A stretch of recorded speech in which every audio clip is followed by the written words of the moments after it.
Friends, welcome to our academic channel. நாம் இன்னைக்கு இந்த செக்ஷனில் என்ன பார்க்க போகிறோம் அப்படின்னா எஸ்எஸ்சி ஜிடி கான்செப்டோட ப்ரீவியஸ் இயர் மேத்தமெட்டிக்ஸ் கொஸ்டின்ஸ் தான் பார்க்க போகிறோம். சரிங்களா? நம்ம ஆல்ரெடி வந்து பார்த்தீங்கன்னா செட் 1, 2, 3 and 4 இதில் இருக்கிற மேத்தமெட்டிக்ஸ் கொஸ்டின்ஸ் எல்லாமே பார்த்துருப்போம், 5ம் பார்த்துருப்போம். சரிங்களா? நீங்கள் இன்னும் அந்த வீடியோவில் இருக்கிற கொஸ்டின்ஸ்லாம் பார்க்கல அப்படின்னா அந்த வீடியோக்கான லிங்கை நான் இந்த வீடியோக்கான டிஸ்கிரிப்ஷன்லையும் சரி கமெண்ட் செக்ஷன்லையும் சரி கொடுத்துருக்கேன். நீங்கள் அதை கிளிக் பண்ணி பார்த்துட்டு அதுக்கப்புறம் இந்த வீடியோவில் இருக்கிற கொஸ்டின்ஸை பார்த்தீங்க அப்படின்னா இன்னும் உங்களுக்கு நல்ல கிளாரிட்டியோட புரியும். சரிங்களா? அதனால நீங்க அதை பார்த்துட்டு இந்த வீடியோல இருக்கிற கொஸ்டின்ஸை பாருங்க. சரிங்களா? சரி, நம்ம இன்னைக்கான கொஸ்டின்ஸை பார்க்கலாங்க. சரிங்களா? அப்படியே கொஸ்டினை பாருங்க, என்ன சொல்றாங்க பாருங்க. A vegetable vendor does his sales using a weight which is 12% less than the actual weight. அதாவது ஒரிஜினல் வெயிட் என்னது அப்படின்னா 100% வச்சுக்கோங்களேன். அதுல இருந்து 12% குறைச்சி விற்கிறாராம். சரிங்களா? ஒரிஜினல் பர்சன்டேஜ்ல கொடுத்தாவே நம்ம ஒரிஜினல் என்னன்னு வச்சுக்கணும் அப்படின்னா 100% வச்சுக்கணும். சரிங்களா? And earns a profit of 32% அந்த காஸ்ட் ப்ரைஸ். அதனால ஒரு அடக்க விலைக்கு மேல 32% கூடுதலா சம்பாதிச்சிருக்கிறாரு. எப்பயுமே அடக்க விலைக்கு மேல நம்ம என்ன சம்பாதிக்கிறோமோ அதை என்னன்னு சொல்லுவோம் அப்படின்னா ப்ராஃபிட் அப்படின்னு நம்ம சொல்லுவோம். சரியா? இப்ப அடக்க விலை நம்ம எப்பயுமே 100 வச்சுக்குவோம். நான் ஆல்ரெடி சொல்லியிருப்பேன். சரிங்களா? ப்ரீவியஸ் வீடியோ பாத்தீங்கன்னா நல்லா தெரிஞ்சிருக்கும், அதை கிளியரா எக்ஸ்பிளைன் பண்ணியிருப்பேன். சரிங்களா? ப்ராஃபிட்டும் சரி லாஸும் சரிங்க. ப்ராஃபிட்டா இருந்தாலும் சரி அது லாஸா இருந்தாலும் சரி நம்ம காஸ்ட் ப்ரைஸை பேஸ் ப்ரைஸா வச்சு கண்டுபிடிக்கணும். சரி, அதாவது பேஸ் ப்ரைஸ்னா 100% வச்சு கண்டுபிடிக்கணும். சரிங்களா? அடுத்தது டிஸ்கவுண்டும் சரி, டிஸ்கவுண்ட், ரிபேட்டு, ஆஃபரு, சரியா, டாக்ஸ், கமிஷன் இப்படிலாம் சொல்றாங்கன்னு வச்சுக்கோங்களேன். இதுக்கு வந்து செல்லிங் ப்ரைஸை 100 வச்சு நம்ம கண்டுபிடிக்கணும். சரியா? செல்லிங் ப்ரைஸை பேஸ் ப்ரைஸா வச்சுக்கணும். அவ்வளவுதாங்க. எதை பேஸ் ப்ரைஸா வச்சுக்கணும் அப்படிங்கிறத நம்ம கரெக்டா புரிஞ்சுக்கணும். சரியா? கரெக்டா தெரிஞ்சு வச்சுக்கிட்டாதான் நம்ம இந்த மாதிரி கொஸ்டின்ஸுக்குலாம் ஆன்சர் வந்துட்டு ஈஸியா பண்ண முடியும். நமக்கு பாத்தீங்கன்னா ப்ராஃபிட் அண்ட் லாஸ்ல இருந்து மட்டும் குறைஞ்சது உங்களுக்கு 5 கொஸ்டின். சரியா? சில இதுல வந்து பாத்தீங்கன்னா 7 கொஸ்டின் வரைக்குமே கூட கேட்டிருக்காங்க. ஆனா குறைஞ்சது பாத்தீங்கன்னா இந்த சாப்டர்ல இருந்து உங்களுக்கு 5 கொஸ்டின் கேட்கறாங்க. அதிகப்படியா 7 கொஸ்டின் வரைக்கும் கேட்கறாங்க. சரியா? அதாவது வரக்கூடிய 20 கொஸ்டின்ல இந்த சாப்டர்ல மட்டும் இவ்வளவு கொஸ்டின்ஸ் கேட்கறாங்க. சரிங்களா? அதனால இந்த சாப்டர் நல்லா தெரிஞ்சு வச்சுக்கோங்க. ரொம்ப ஈஸியான சாப்டர். சரிங்களா? மேக்சிமம் பாத்தீங்கன்னா ஒவ்வொரு சமயம் நம்ம ஒரு 10 to 15 செகண்ட்ஸ்ல நம்மளால ஆன்சர் போட முடியும். சரிங்களா? சரி, கவனிங்க பார்க்கலாம். இப்ப 12% வந்து குறைச்சி விற்கிறாரு. இப்ப 100% வந்துட்டு எடைங்க. சரிங்களா? இதுல 12% குறைச்சி அப்படின்னா அவரு எத்தனை பர்சன்ட் எடைக்கு வித்திருப்பாரு அப்படின்னா 88%க்கு வித்திருப்பாரு. 100ல இருந்து 12 கழிச்சிடுங்க. சரியா? இப்படி விற்கிறதுனால அவருக்கு என்ன கிடைக்குது பாருங்க, 32% லாபம் கிடைக்குது. அப்ப லாபம் அப்படிங்கிறது காஸ்ட் பிரைஸை விட 32 கூடுதல் அப்படிங்கிறதுனால தான் நம்ம என்ன பண்றோம், 100ஓட 32 கூட்டிக்கிறோம். சரியா? இது வந்து எடை, இது வந்து வெயிட்டுங்க. சரியா? இது என்ன அப்படின்னா காஸ்ட் பிரைஸ்க்கு மேல எவ்வளவு கிடைச்சிருக்குது அப்படின்னு சொல்லிட்டு நம்ம இந்த இடத்துல போடுறோம். சரியா? இப்ப நம்ம வந்து பாத்தீங்கன்னா அந்த மீதி எவ்வளவு இருக்கும் அப்படின்னு பாத்தீங்கன்னா 12% இருக்குமா, மீதி 12% இருக்குமா பாருங்க. 100% இடையில 88% வித்து, சரியா, அவரு 132% சம்பாதிச்சிருக்காரு. அதாவது 32% லாபம். அப்ப மீதி இருக்கிற 12% விற்கும் போது இதுவும் முழுக்க முழுக்க லாபம் தானே. சரியா? அப்ப நீங்க என்ன பண்ணா இந்த 12% மதிப்பு என்னன்னு கண்டுபிடிச்சு அதை இந்த 32ஓட கூட்டினீங்கன்னா நமக்கான ஆன்சர் வந்துருங்க. சரியா? பாருங்க, நான் நிறைய தாட்டி உங்களுக்கு சொல்லியிருக்கேன், நான் எப்ப வந்துட்டு இந்த மாதிரி ப்ரொபோர்ஷன் அப்ளை பண்ணாலும் சரி. சரியா? இதை அழிச்சு நான் சொல்லி காமிக்கிறேன். எப்ப வந்துட்டு நான் நிறைய தாட்டி இதை சொல்லியிருக்கேன் உங்களுக்கு. சரிங்களா? அதாவது ஏ பி சி டி இந்த வேல்யூ நமக்கு தெரியல அப்படின்னா எதை வந்துட்டு டினாமினேட்டர்ல போடணும், அதாவது டிவைட் பண்ணணும் அப்படின்னா அந்த டிங்கிற மதிப்பை, எதை மேல பெருக்கணும் அப்படின்னா நியூமினேட்டர்ல போட வேண்டிய மதிப்பு என்னன்னா சிபி. சரியா? அப்ப ஏவை கண்டுபிடிக்கணும் அப்படின்னா சிபி டிவைடட் பை டி. சரியா? அது நான் ஆல்ரெடி உங்களுக்கு இந்த ப்ராஃபிட் அண்ட் லாஸ் நடத்துறதுக்கு முன்னாடி பர்சன்டேஜ் வீடியோலயே நான் இதை சொல்லியிருப்பேன் உங்களுக்கு. சரிங்களா? இதை நல்லா பாத்துக்கோங்க. ஒவ்வொரு மதிப்புக்கும் நான் அப்படித்தான் போடுவோம். இப்ப பியை கண்டுபிடிக்கணும் அப்படின்னா என்ன பண்ணும், ஏவியும் டியும் பெருக்கி சியை வந்து வகுத்தல்ல போடணும். சரியா? இப்ப பியை கண்டுபிடிக்கிறோம் அப்படின்னா என்ன பண்ணுவோம், இந்த ஏவியும் டியும் பெருக்கிக்குவோம், ஏடி பை இந்த பியை கண்டுபிடிக்கணும்னா. சரியா? அப்ப சியை என்ன பண்ணணும் அப்படின்னா கீழே போடணும். சரிங்களா? அதே மாதிரி டியை கண்டுபிடிக்கணும்னா சியவும் பியவும் மேல பெருக்கிட்டு ஏவை வந்து கீழே வகுத்தல்ல போடணும். சரி, இதுக்கு பேர் தான் என்னன்னு சொல்லுவோம் அப்படின்னா டைரக்ட் ப்ரொபோர்ஷன், நேர்மாறல் அப்படின்னு சொல்லி தமிழ்ல சொல்லுவோம். சரிங்களா? இதை நான் வச்சுக்கணும். இப்ப பாருங்க, இந்த கொஸ்டின் மார்க்கோட டயகனல் இது இருக்குல்ல, இதை வந்து வகுத்தல்ல போட்டு இது ரெண்டையும் மேல பெருக்கணும். சரிங்களா? புரியுதுங்களா? இப்ப நம்ம அப்படியே போடலாமா? பாருங்க, 12 into 132 டிவைடட் பை 88. சரியா? இப்போ இதை அப்படியே கேன்சல் பண்ணலாம். இப்போ 2 டேபிள்ஸில் அடிச்சோம்னா என்ன வரும்? இது 2 டேபிள்ஸில் அடிச்சோம்னா 6 டைம்ஸு. இது வந்துட்டு 2 டேபிள்ஸில் அடித்தோம் அப்படின்னா 44 டைம்ஸு. சரிங்களா? மேற்கொண்டு இதில் டிவைட் பண்ணலாம் பாருங்க. இந்த 44 இதை அப்படியே கேன்சல் பண்ணலாம் தானே. இன்னும் கூட இதை கூட ரெடியூஸ் பண்ணலாம் ரெண்டாம் வாய்ப்பாடில். 2னா 3 30, இங்கே 22. சரிங்களா? இப்போ இதை அப்படியே கேன்சல் பண்ணுறோன்னா என்ன வரும் பாருங்க. 22ஆல் இதை கேன்சல் பண்ணுறோம் அப்படின்னா 6 டைம்ஸ் வருமா? 6 30 வருமா? இல்லைன்னா கூட நீங்கள் தெரிஞ்ச வாய்ப்பாடெல்லாம் சுருக்கிட்டு அதுக்கப்புறம் கூட போடுங்க. சரியா? இப்போ உதாரணமாக வந்து பார்த்தீங்கன்னு வச்சுக்கோங்களேன். இதை ரெண்டாம் வாய்ப்பாடில் அடிக்கிறேன் அப்படின்னா 11 30 வரும். இதை ரெண்டாம் வாய்ப்பாடில் அடிக்கிறேன் அப்படின்னு பார்த்தீங்கன்னா என்ன வரும்? 6 டைம்ஸு மீதி 1 6 டைம்ஸ் வரும். திருப்பி இந்த 66 11ஆல் வகுத்தோம் அப்படின்னா 6 முறை வரும். சரியா? முடிஞ்ச அளவுக்கு வாய்ப்பாடை நல்லா படித்து வச்சுக்கோங்க. உங்களுக்கு டைம் சேவ் பண்ணுறதுக்கு ரொம்ப யூஸ்ஃபுல்லாக இருக்கும். சரியா? அப் டு 20ஆம் வாய்ப்பாடு வரைக்கும் நல்லா படித்து வச்சுக்கோங்க. அதில் இந்த பகாயன் வாய்ப்பாடெலாம் நல்லா மனப்பாடம் பண்ணி வச்சுக்கோங்க. சரியா? அதாவது என்னன்னு பார்த்தோம்னா இந்த ஏழாம் வாய்ப்பாடு, அப்புறம் 11ஆம் வாய்ப்பாடு, அப்புறம் 13, அப்புறம் 17, அப்புறம் 19, இதெல்லாம் நல்லா மனப்பாடம் பண்ணி வச்சுக்கோங்க. சரியா? அது வந்து நமக்கு நிறையா தாட்டி அந்த பகாயனை வச்சு தான் கேட்பாங்க. சரியா? அப்போ ஈஸியாக நம்மளால ஆன்சர் பண்ண முடியும் மனப்பாடம் பண்ணியிருந்தா. சரியா? அப்போ 3 பெருக்கல் 6, 3 பெருக்கல் 6ன்னு என்ன வருங்க? 18% வரும். சரியா? இப்போ மொத்த லாபம் என்னன்னா ஆரம்பத்துல ஒரு இங்க எழுதுறேன். ஆரம்பத்துல ஒரு 32% லாபம் சம்பாதிச்சாரு. இப்போ ஒரு 18% லாபம். அப்ப மொத்தமா அவருக்கு எத்தனை % லாபம் பாருங்க? 50%. சரியா? 50% தான் அவரோட மொத்த லாபம். சரிங்களா? அப்ப இந்த கொஸ்டினுக்கான ஆன்சர் என்ன அப்படின்னா மொத்த லாபம் சதவீதம் என்ன அப்படின்னு பாத்தீங்கன்னா 50. சரிங்களா? எப்பயுமே கொஸ்டின் தமிழ்லயும் ஒரு தாட்டி படிச்சுக்கோங்க. சரிங்களா? ஆனா தமிழ்ல ஏதாச்சும் கரெக்ஷன் இருந்துச்சுன்னா வந்து பாத்தீங்கன்னா இங்கிலீஷ்ல இருக்கிறது தான் எடுத்துப்பாங்க, ஃபைனல் பண்ணிப்பாங்க. அதனால தமிழ்ல ஏதாச்சும் கொஞ்சம் உங்களுக்கு புரியாத மாதிரி இருக்குன்னா இங்கிலீஷ்ல ஒரு தாட்டி வெரிஃபை பண்ணிக்கோங்க. சரிங்களா? நமக்கு அது ஒரு அட்வான்டேஜ் தான். சரிங்களா? அதை பார்த்துட்டீங்கன்னா கொஞ்சம் ஈஸியா புரியும், உங்களால குயிக்கா ஆன்சர் பண்ண முடியும். சரிங்களா? சரிங்க, அடுத்தது பாருங்க. Next question.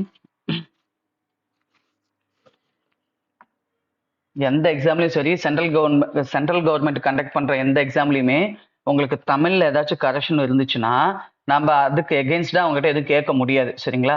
இங்கிலீஷ்ல ஏதாச்சும் கரெக்ஷன் இருந்தா மட்டும்தான் நம்ம கேட்க முடியும். சரியா? அதனால எப்பயுமே தமிழ்ல நல்லா பார்த்துக்கோங்க, இங்கிலீஷ்லயும் கூடவே தெரிஞ்சு வச்சுக்கோங்க. சரியா? அங்க போயிட்டு ஏதாச்சும் தமிழ்ல தப்பு இருந்துச்சு அப்படின்னா அவங்ககிட்ட எதுவுமே நம்ம கேட்க முடியாது. இங்கிலீஷ்ல இருக்கிற கரெக்ஷனை மட்டும்தான் அவங்க பண்ணலாம் எடுத்துக்கிட்டு அதுல ஏதாச்சும் தப்பு இருந்தா தான் நமக்கு மார்க்லாம் கொடுப்பாங்க, கிரேஸ் மார்க்லாம் கொடுப்பாங்க. சரியா? அதனால எப்பயுமே இங்கிலீஷ்லயும் ஒருத்தர் நல்லா பார்த்து வச்சுக்கோங்க, அது நமக்கு சேஃப். சரிங்களா? சரி, இப்ப பாருங்க என்ன சொல்றாங்க பாருங்க. அடுத்த question. Iron ball of radius 21 centimetre is melted and recast into spherical ball of radius 7 centimetre. Find the number of spherical balls.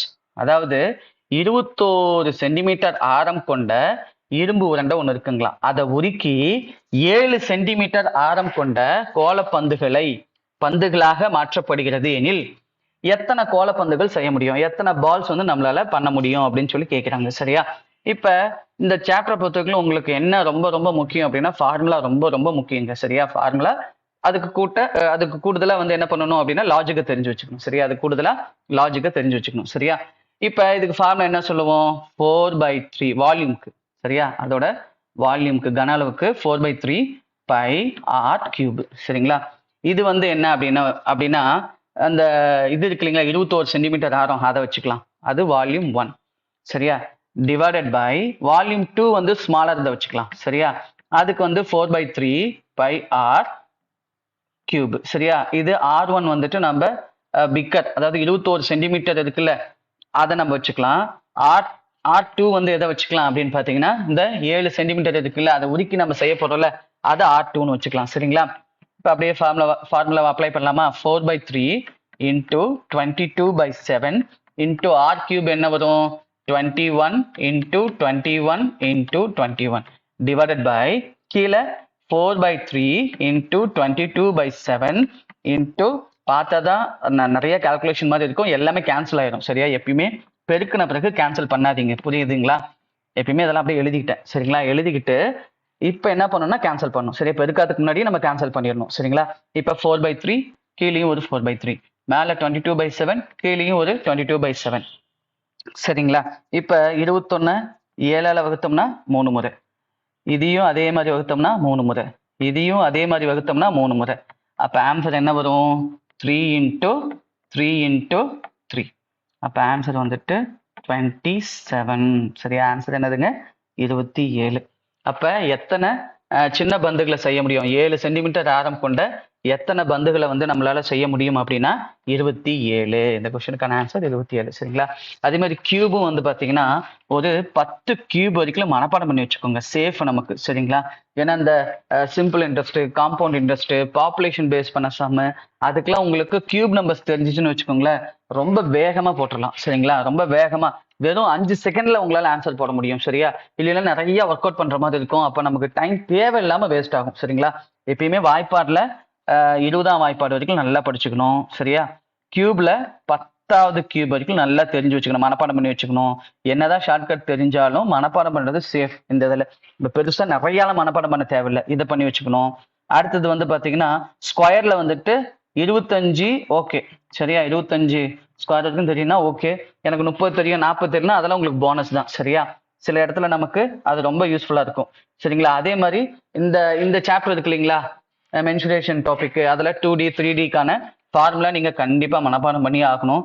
ஏன்னா உங்களுக்கு இதுல மினிமம் 2 கொஸ்டின்ஸ் கேட்கறாங்க, அதிகப்படியா 3 கொஸ்டின் வரைக்கும் இந்த சாப்டர் வந்து கேட்கறாங்க. சரியா, அதனால இந்த சாப்டர் பொறுத்த வரைக்கும் உங்களுக்கு ஃபார்முலாவும் தெரிஞ்சாகணும், லாஜிக்கும் தெரிஞ்சாகணும். அப்பதான் இந்த சாப்டர்ல வர கொஸ்டினுக்கு உங்களால ஆன்சர் பண்ண முடியும். சரிங்களா, சரி, நம்ம அடுத்த கொஸ்டின் பார்க்கலாங்களா? அடுத்த கொஸ்டின் பாருங்க. அடுத்த கொஸ்டின் பாருங்க. The difference between compound interest compounding annually and the simple interest on an amount of rupees 500 for 2 years is rupees 1.25. What is the rate of interest per annum அப்படின்னு சொல்லி கேட்கிறாங்க. அதாவது கூட்டு வட்டி மற்றும் தனி வட்டி ஆகியவற்றுக்கு 2 ஆண்டுகளுக்கு ரூ. 500க்கான இடையே உள்ள வட்டி வேறுபாடு 1.25 to 1.25 ஆகும் எனில் ஆண்டு வட்டி விகிதம் என்ன? சரியா, ரேட் ஆஃப் இன்ட்ரெஸ்ட் என்னன்னு கேட்கிறாங்க. சரியா, ரொம்ப சிம்பிளுங்க. நான் முன்னாடி சொன்ன மாதிரியே என்ன பண்ணதுக்கு 2 ஆண்டுகள் அப்படின்னா ஸ்கொயர் தெரியணும், 3 ஆண்டுகள் அப்படின்னா கியூப் தெரியணும். சரியா, இப்ப நம்ம ரேட் ஆஃப் இன்ட்ரெஸ்ட்டை கண்டுபிடிக்கிறோம் அப்படின்னா, சரியா, வட்டி சதவீதத்தை கண்டுபிடிக்கிறோம் அப்படின்னா என்ன பண்ணணும் அப்படின்னா, மேல வந்துட்டு டிஃபரன்ஸை போட்டுக்கணும். என்ன பண்ணணும்? மேல டிஃபரன்ஸை போட்டுக்கணும். கீழே வந்து என்ன பண்ணணும் அப்படின்னா பிரின்சிபலை போட்டுக்கணும், அசலை போட்டுக்கணும். சரியா, பிரின்சிபலை வந்துட்டு கீழே போடணும். சரியா, மேல வித்தியாசம், வட்டியோட வித்தியாசம், கீழே பிரின்சிபலை போட்டுக்கணும். சரியா, போட்டுட்டு நீங்க அதை முடிஞ்ச அளவு கேன்சல் பண்ணிட்டு, எப்ப கேன்சல் பண்ண முடியலையோ அது அப்ப என்னவா இருக்கும்? 2 வருஷம் அப்படிங்கிறதுனால ஸ்கொயர் ரூட்டா இருக்கும். அதே 3 வருஷம் அப்படின்னா கியூப் ரூட்டா இருக்கும், மறந்துடக்கூடாது. சரியா, இப்ப அப்படியே பார்க்கலாங்களா? கவனிங்க, நான் இதை அப்படியே சால்வ் பண்றேன். இதெல்லாம் நல்லா ஞாபகம் வச்சுக்கணும். இதெல்லாம் ரொம்ப ரொம்ப இம்பார்ட்டன்டான ஷார்ட்கட். ஏன்னா இது மாதிரி ஃப்ரீக்வெண்டா டிஃபரன்ஸ் வச்சு கேட்கும்போது நம்ம நிறைய ஃபார்முலாலாம் மனப்பாடம் பண்ணிக்கிட்டு தேவையில்லாம டைம் வேஸ்ட் பண்ணிட்டு இருப்போம். சரியா, நிறைய ஒர்க் அவுட் பண்ணுவோம். ஆனா உங்களுக்கு இதெல்லாம் இந்த ஷார்ட்கட்ஸ்லாம் தெரிஞ்சிச்சு அப்படின்னா ஒரு 5 செகண்ட்குள்ள நீங்க போட முடியும். ஏன்னா அடிக்கடி இந்த மாதிரி டிஃபரன்ஸ் கொஸ்டின்ஸ் நிறைய எக்ஸாம்ல கேட்டிருக்காங்க, குறிப்பா ஜிடில அடிக்கடி கேட்டுட்டு தான் இருக்காங்க. சரிங்களா, சரிங்க, கவனிங்க. இப்ப வந்துட்டு என்ன பண்ணணும்? கீழே வந்துட்டு அசலை போட்டுக்கணும். அசல் எவ்வளவு? 500 ரூபாய். சரியா, மேல வந்துட்டு என்ன போடணும் அப்படின்னா வித்தியாசம். வித்தியாசம் என்ன? 1.25. இப்ப பாருங்க, மேல வந்துட்டு 2 டிஜிட்ஸ் தள்ளி புள்ளி இருக்கா, 2 ஸ்தானம் தள்ளி புள்ளி இருக்கா, அப்ப மேலையும் 100ஆல பெருக்கணும். சரியா, மேலையும் 100ஆல பெருக்கணும், கீழையும் நீங்க 100ஆல பெருக்கணும். சரிங்களா, எதுக்கு அப்படின்னா அந்த மேல புள்ளி இருக்கு இல்லையா, அதை கேன்சல் பண்ணு. அப்ப என்ன ஆகும் அப்படின்னா மேல 125 ஆகும், கீழே என்ன ஆகும்னா 50,000 ஆகும். சரியா, இப்ப பாருங்க, இது வந்து பர்ஃபெக்ட் ஸ்கொயர் நம்பர் நம்மளால சொல்ல முடியாது இல்லையா, 125 இருக்குது, அது பர்ஃபெக்ட் ஸ்கொயர் நம்பர் அப்படின்னு நம்ம சொல்ல முடியாது. சரியா, 225 கூட 5 ஸ்கொயர் சொல்லலாம். அப்ப முடிஞ்ச அளவுக்கு இது ரெண்டையும் ஒரே நம்பர்ல கேன்சல் பண்ணுங்க. கேன்சல் பண்ணீங்கன்னா மேல என்ன வரும்? 5 வருமா, கீழே என்ன வரும்? 25ஆல அடிச்சேன், 5 வரும், கீழே வந்துட்டு 2000 வரும். சரியா, மேற்கொண்டு 5ஆல அடிங்க, இதை மேல 1 வரும், கீழே 400 வரும் இல்லையா. இப்ப 1ஐயும் 400ஐயும் ரூட் எடுத்தீங்கன்னா என்ன வரும்? 1 ரூட்ல இருந்து வெளியிட்டா 1 தான் வரும், 400 ரூட்ல இருந்து வெளியிட்டா 20 வரும். அப்ப என்ன இதுல சொல்ல வராங்கன்னா, நான் ஒரு 20 ரூபாய் இன்வெஸ்ட் பண்ணனா வட்டியா எனக்கு 1 ரூபாய் கிடைக்கணும். சரியா, 20 ரூபாய் இன்வெஸ்ட் பண்ணா 1 ரூபாய் கிடைக்கணும். அப்ப 100 ரூபாய் இன்வெஸ்ட் பண்ணணும்னா அப்ப 100ஆ மாத்தணும். 100ஆல பெருக்கூடாது, நம்ம 100ஆ மாத்தணும். அப்ப 100ஆ மாத்தணும் என்ன பண்ணும்? 100 ரூபானா இன்ட்டு 5 போட்டீங்கன்னா 100 ரூபாய் ஆயிடுமா. அப்ப மேலேயும் 5ஆல பெருக்கணும். எப்பயுமே ஒரு பின்னத்தை கீழே என்ன நம்பரால பெருக்குறீங்களோ அதே நம்பரால தான் மேலேயும் பெருக்கணும். அப்ப பாருங்க, நீங்க ஒரு 100 ரூபாய் இன்வெஸ்ட் பண்றீங்க அப்படின்னா 5 ரூபாய் கிடைக்கும். சரியா, அப்ப இந்த 5 தான் நம்ம என்னன்னு சொல்லுவோம்? வட்டின்னு சொல்லுவோம். சரிங்களா, அப்ப நூற்றுக்கு எவ்வளவு 5 ரூபாயா? அப்போ நூற்றுக்கு என்ன அப்படின்னா 5%. சரியா? நூற்றுக்கு 5 ரூபானா அது 5%நே வச்சுக்கலாம். நூற்றுக்கு 10 ரூபானா அது 10%நே வச்சுக்கலாம் நீங்கள். சரிங்களா? அப்போ இந்த கொஸ்டினுக்கான ஆன்சர் என்ன அப்படின்னா 5%. சரிங்களா? உங்களுக்கு கிளியராக புரிஞ்சிருக்கும்னு நினைக்கிறேன். எப்பயுமே இதெல்லாம் நான் ஞாபகம் வச்சுக்கோங்க. அதனால தான் நான் முன்னாடியே சொன்னேன் 10 கியூப் வரைக்கும் கண்டிப்பாக நீங்கள் மனப்பாடம் பண்ணிக்கணும். சரியா? 25 ஸ்கொயரு மனப்பாடம் பண்ணிக்கணும். டேபிள்ஸ் வந்துட்டு 20 வரைக்கும். சரியா? இது தெரிஞ்சிருக்கணும். மேற்கொண்டு ஃபார்முலா தெரிஞ்சிருக்கணும். எதுக்கு அப்படின்னா அந்த மென்சுரேஷன் டாபிக் மட்டும். மித்ததுக்கு எதுக்கும் நீங்க ஃபார்முலா கத்துக்கணும்னு அவசியமே இல்லை. சரியா? ரொம்ப ரொம்ப ஷார்ட்கட்ல தான் பார்ப்போம். சரிங்களா? ஈஸியா இருக்கும் உங்களுக்கு. சரிங்களா? மேக்ஸ் ஸ்டூடெண்ட்ஸாக இருந்தால் இன்னும் ஈஸியா இருக்கும். நான் மேக்ஸ் ஸ்டூடெண்ட்ஸாக இருக்கீங்க, மேத்தமெட்டிக்ஸ் பேக்ரவுண்ட் எதுவும் இல்லை அப்படின்னாலும் ஈஸியாக ஃபாலோ பண்ண முடியும், ஈஸியாக போட முடியும். அந்த மாதிரி தான் நான் சொல்லிக் கொடுப்பேன். சரிங்களா? அதனால சொல்றத விஷயத்த மட்டும் கொஞ்சம் முன்கூட்டியே மனப்பாடம் பண்ணி வச்சுக்கோங்க. சரியா? சரி, அடுத்து பாருங்க. A and B can complete a work in 18 days and 36 days respectively. சரியா? They work together for 8 days and then A leaves. How many days will B takes to complete the rest of the work? பாருங்க, A மற்றும் B முறையே 18 நாட்கள் மற்றும் 36 நாட்களில் ஒரு வேலையை முடிக்க முடியுமா? சரியா? A அப்படிங்கிற ஒரு வேலையை 18 டேஸ்லயும், பி அப்படிங்கிறது அதே வேலையை 36 நாட்கள்லயும் முடிப்பாங்களாம். இதுதான் அவங்களுடைய டைம். சரியா? இது அப்படியே மாற்றி எழுதுனீங்கன்னா, நம்ம ப்ரீவியஸ் வீடியோலயே இதை நான் சொல்லி கொடுத்துருப்பேன். சரியா? என்ன அப்படின்னா 1 day work. சரியா? 1 day work என்ன வரும்? இவரு 36 பங்கு வேலையை செஞ்சாருன்னா, சரிங்களா, ஒரு நாளைக்கு இவரு 18 பங்கு வேலையை செய்வார். பாருங்க, டேஸுங்கும் போது இந்த வர யூனிட்டை நம்ம டேஸ் தான் எடுத்துக்கணும். அதுவே வந்துட்டு ஏங்கிறது ஒரு வேலையை 18 மணி நேரத்திலையும், பிங்கிறது ஒரு வேலையை 36 மணி நேரத்திலையும் முடிப்பாரு அப்படின்னா நம்ம இது என்னென்னு எடுத்துக்கணும் அப்படின்னா மணி நேரமா எடுத்துக்கணும். சரிங்களா? இது என்னென்னு எடுத்துக்கணும்? மணி நேரமா எடுத்துக்கணும். இப்ப டேஸுங்கிறதுனால டேஸ் எடுத்துக்கோங்க. இது அடிங்க. அப்ப இவரு 2 வேலையை செய்தார்னா இவரு ஒரு வேலையை செய்வார். அப்படியே நான் 18 அடிச்சுக்கிட்டேன். சரியா? இவரு 2 வேலையை செய்தாரு அப்படின்னா இவரு ஒரு வேலையை செய்வார். அப்ப மொத்த வேலை என்னன்னா, ஒரு நாளைக்கு 2 வேலை வந்து ஏ செய்வார்னா 18 நாட்களுக்கு 36 வேலை. அதே மாதிரி ஒரு நாளைக்கு பி அப்படிங்கிறவரு ஒரு யூனிட்டை செய்தார்னா, சரியா, ஒரு வேலையை செய்தார்னா 36 நாளைக்கு 36 யூனிட் செய்வாங்க. அப்ப ஏவும் பியும் சேர்ந்து ஒரே வேலை அப்படிங்கும் போது யூனிட்டும் சேமா தான் இருக்கும். சரியா? எப்பயுமே இந்த மாதிரி யூனிட்டரி மெத்தட்ல போடுங்க. சரியா? இப்ப டோட்டல் ஒர்க் என்ன அப்படின்னு பாத்தீங்கன்னா, டோட்டல் ஒர்க், சரியா, டோட்டல் ஒர்க் அப்படின்னு பார்த்தோம்னா நமக்கு என்ன வருது? 36 யூனிட்ஸ் வருதா? சரி, இதெல்லாம் நீங்க மனக்கணக்கிலேயே போட்டுடலாம். சரியா? ரொம்ப பேசிக்கா நான் மேக்ஸ் பேக்ரவுண்டும் இல்லைங்கிறவங்க மட்டும் 2-3 தாட்டி போட்டு பாருங்க. நல்லா எனக்கு மேக்ஸ் எல்லாம் நல்லா வரும் சார் அப்படிங்கிறவங்க நீங்க இதெல்லாம் மனக்கணக்கிலேயே போட்டுடலாம். சரியா? நல்லா வாய்ப்பாடும் தெரியும்னா நீங்க இது மாதிரி மேனுவலா போடணும்னு அவசியமே இருக்காது. சரிங்களா? இந்த மாதிரி யூனிட்டரி மெத்தட்ல நீங்க போட்டீங்கன்னா. சரிங்களா? இப்ப பாருங்க, என்ன சொல்றாங்க? how many days will B takes to complete the day work? இங்க 8 days-ஆ? சரி, 8 days பண்றாங்க. யார் செஞ்சு they work together for 8 days. இப்ப ஏவும் பியும் சேர்ந்தாங்கன்னு வச்சுக்கோங்களேன். 2 பேர் சேர்ந்தாங்கன்னா ஏ 2 வேலையை செய்வாரு, பி ஒரு வேலையை செய்வாரு. 3 வேலையா? இப்ப 8 நாள் பண்றாங்கன்னு வச்சுக்கோங்களேன். 3 8 24 வேலையை செஞ்சு முடித்திருப்பாங்க. சரியா? அப்ப 36 வேலையில 24 வேலையை செய்து முடிச்சுட்டாங்கன்னா மீதி எவ்வளவு இருக்கும்? 12 வேலை இருக்குமா? 12 யூனிட்ஸ் இருக்கும். இப்ப இந்த வேலையை தான் யாரு செய்ய போறாங்க அப்படின்னா, யாரு விலகிட்டாங்க? ஏ லீவ்ஸா? 8 நாட்களுக்கு பிறகு ஏ விலகி விட்டார். சரியா? ஏ வந்து என்ன பண்ணிட்டாங்க? ஏ வந்து வேலையை செய்துவிட்டு ஏ வெளியேறுகிறார். சரியா? அப்ப மீதி உள்ள வேலையை பி தானே செய்யணும். பி வந்து ஒரு நாளைக்கு எவ்வளவு செய்வாரு அப்படின்னா ஒரு யூனிட் தானே செய்வாரு. பி வந்துட்டு ஒரு நாளைக்கு ஒரு யூனிட் தான் செய்வாரு நம்ம கண்டுபிடிச்சிருக்கிறோம். அப்ப 12 வேலையை ஒரு யூனிட்டா செய்தார்னா எவ்வளவு நாள்ல செய்ய முடியும் அப்படின்னா 12 நாட்கள்ல செய்ய முடியும்.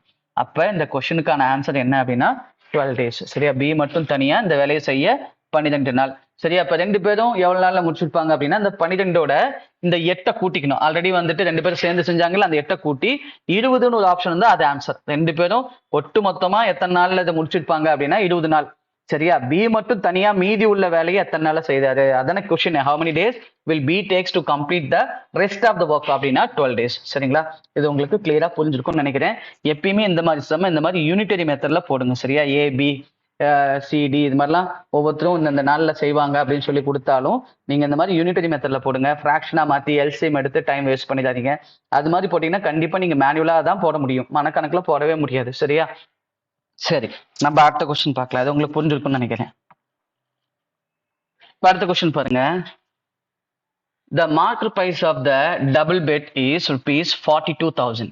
The customer gets a cash discount of rupees 1,000 and gets a scratch card promising a discount of 5% to 10%. Determine the difference between the least and the maximum selling price of the bet. பாருங்க, ஒரு customer வந்துட்டு 42,000 ரூபாய் மதிப்புள்ள ஒரு பெட்டை சரிங்களா 1000 ரூபாய் தள்ளுபடியில வாங்கிட்டாரு. மேலும் அவருக்கு ஒரு ஸ்கிராட்ச் கார்டு கொடுத்தாங்க. சரியா, அந்த கார்டுல வந்து பாத்தீங்கன்னா உங்களுக்கு 5%ல இருந்து 10% வரைக்கும் அந்த ஸ்கிராட்ச் கார்டுல நீங்க அதை ஃபுல்லா ஸ்கிராட்ச் பண்ணிட்டு பாத்தீங்கன்னா உங்களுக்கு குறைஞ்சது 5%ல இருந்து 10% வரைக்கும் தள்ளுபடி கிடைக்கும் அப்படின்னு சொல்லி சொல்றாங்க.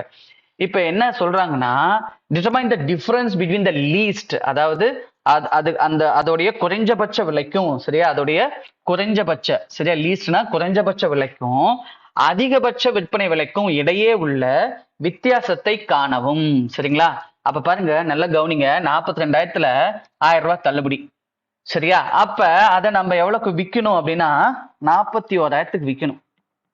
சரியா, ஆனா கூடவே என்ன பண்ணிடுறாங்க அப்படின்னா இந்த ஸ்கிராட்ச் கார்டுக்கு வந்து கொடுத்துட்றாங்க. சரியா, இப்ப பாத்தீங்கன்னா ஒன்னு 5% வரலாம், இல்லைன்னா அதிகபட்சமா 10% டிஸ்கவுண்ட் கிடைக்கலாம். அப்ப குறைஞ்சபட்ச விலைய 5% தள்ளுபடியில வைக்கலாம், குறைஞ்சபட்ச விலைய 10% தள்ளுபடியில விற்கலாம், அதிகபட்ச விலைய 5% தள்ளுபடியில விற்கலாம். சரியா, அப்ப பாத்தீங்கன்னா இது ரெண்டுக்குள்ள டிஃபரன்ஸ் என்னங்கிறதா நம்ம கொஸ்டின். இது ரெண்டுக்குள்ள டிஃபரன்ஸ் என்ன? 5%. பாருங்க, 5க்கும் 10க்கும் டிஃபரன்ஸ் வந்து 5% இல்லையா?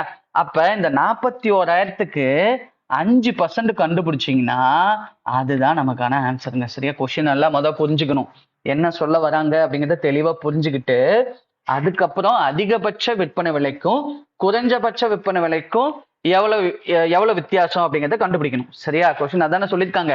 அப்ப இந்த 41,000க்கு 5% என்ன வரும் அப்படின்னு பாருங்க. 10% எவ்வளவு அப்படின்னா ஒரு ஸ்தானம் தள்ளி புள்ளி வச்சுங்கன்னா 4,100, இதான் 10%. அப்ப 5% என்ன வரும் அப்படின்னா அப்படியே 4,100ல பாதிங்க. 4,100ல பாதி தான், 10ல பாதி தானே 5. சரியா, அதே மாதிரி 4,100 டிவைட் பை 2 போட்டீங்கன்னா அதுதான் 5%. இப்ப 5% என்ன வரும்? இது 2 முறை. சரியா, இங்க அடங்காது, 0 போட்டுக்குங்க. 100ல 2 வந்துட்டு 50 முறை. அப்ப இந்த கொஸ்டினுக்கான ஆன்சர் என்ன அப்படின்னா 2050. சரிங்களா, சரிங்க.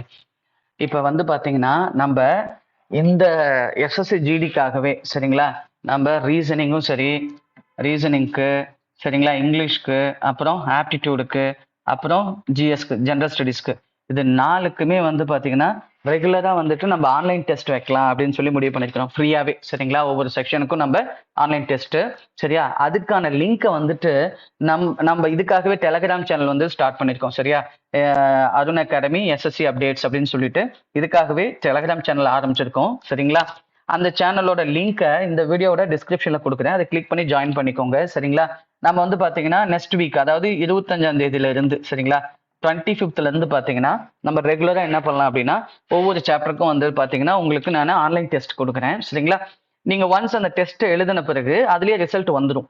அந்த ரிசல்ட் அப்படியே அந்த குரூப்லயே நீங்க ஷேர் பண்ணிடலாம். சரியா, ஷேர் பண்ணீங்கன்னா நம்ம ஃபைனலா ரேங்க் லிஸ்ட் மாதிரி போடலாம். சரியா, யார் எவ்வளவு மார்க் வாங்கியிருக்கோம் அப்படின்னு சொல்லிட்டு ஒரு ரேங்க் லிஸ்ட் மாதிரி உங்களுக்கு நீங்க விருப்பப்பட்ட நம்ம ரேங்க் லிஸ்ட் மாதிரி ஒவ்வொரு டெஸ்ட் முடிச்ச வரைக்கும் போட்டா உங்களுக்கு நல்ல கான்ஃபிடென்ட் வரும். சரியா, நம்ம எவ்வளவு தூரம் நம்ம படிச்சிருக்கிறோம், இன்னும் எவ்வளவு படிக்கணும் அப்படின்னு அது ஒரு அளவுகோலா இருக்கும், ஒரு பேராமீட்டரா இருக்கும். சரிங்களா, நீங்க வந்துட்டு முடிஞ்ச அளவுக்கு ஜாயின் பண்ணிக்கோங்க. சரியா, ஜாயின் பண்ணிட்டீங்க அப்படின்னா நம்ம நெக்ஸ்ட் வீக்ல இருந்து பாத்தீங்கன்னா நம்ம அதுக்கான லிங்க், ஒவ்வொரு டெஸ்ட்டுக்கும் ஆன்லைன் லிங்க் நான் அனுப்பிச்சு வச்சிடுறேன், நீங்க அதை கிளிக் பண்ணி எழுதிக்கலாம். சரிங்களா, சரிங்க, ஓகேங்க. இப்ப இது வரைக்கும் நான் நடத்துனது எல்லாமே உங்களுக்கு கிளியரா புரிஞ்சிச்சு, ரொம்ப யூஸ்ஃபுல்லா இருந்துச்சுன்னா மறக்காம இந்த வீடியோக்கு ஒரு லைக் பண்ணுங்க. அதே போல நீங்க இன்னும் நம்ம அருண் அகாடமி சேனலுக்கு இதான் ஃபர்ஸ்ட் டைம் விசிட் பண்றீங்க அப்படின்னா நம்மளோட அருண் அகாடமி சேனலுக்கு சப்ஸ்கிரைப் பண்ணுங்க, கூடவே பெல் சிம்பிளையும் ப்ரெஸ் பண்ணி வச்சுக்கோங்க. அப்பதான் நான் இது போல அப்லோட் பண்ற ஒவ்வொரு வீடியோவும் உங்களுக்கு நோட்டிபிகேஷனா வரும், நீங்களும் தவறாம பார்க்க முடியுங்க. சரிங்களா, தேங்க்யூ ஃபார் வாட்சிங் அருண் அகாடமி சேனல்.